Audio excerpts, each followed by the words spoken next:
Hello everyone. Today we are going over our lesson on November 28th, 2016 about the definition of independence. This screencast is intended for students who need maybe additional time or instructions for what we went over today.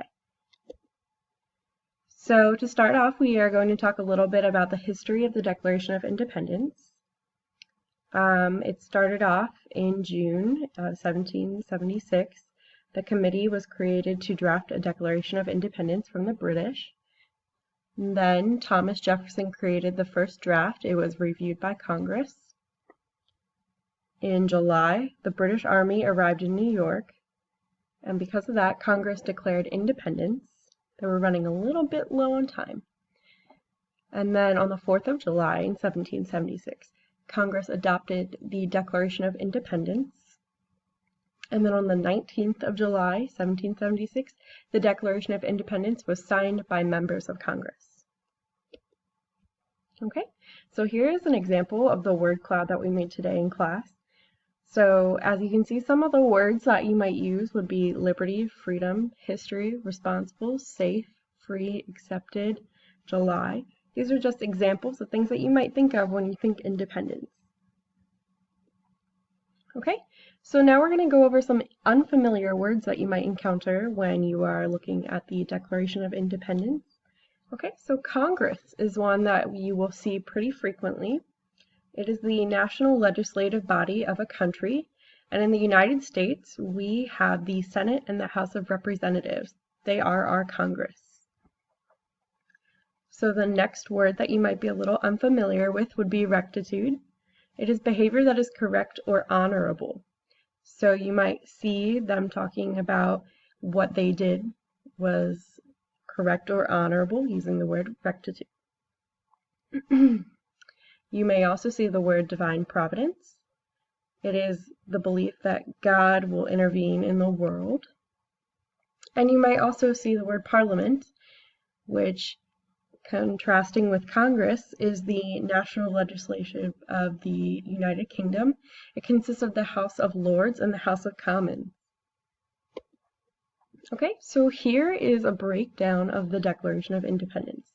There's the preamble, the introduction, the new theory of government, the rights that they want protected, the things that they have issue with against Britain, and then the Declaration of Freedom, their independence, and what they want to be independent from.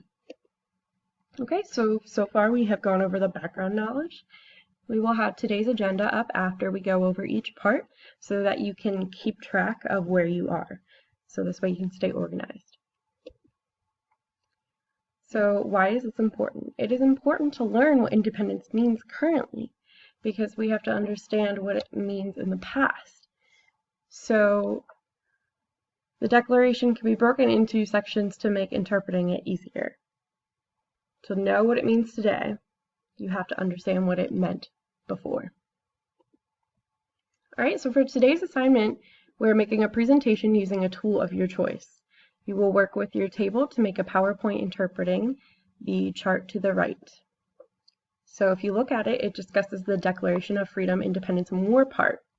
You can see that there are 3 different parts that you really want to focus on, and you really want to be able to understand some of these.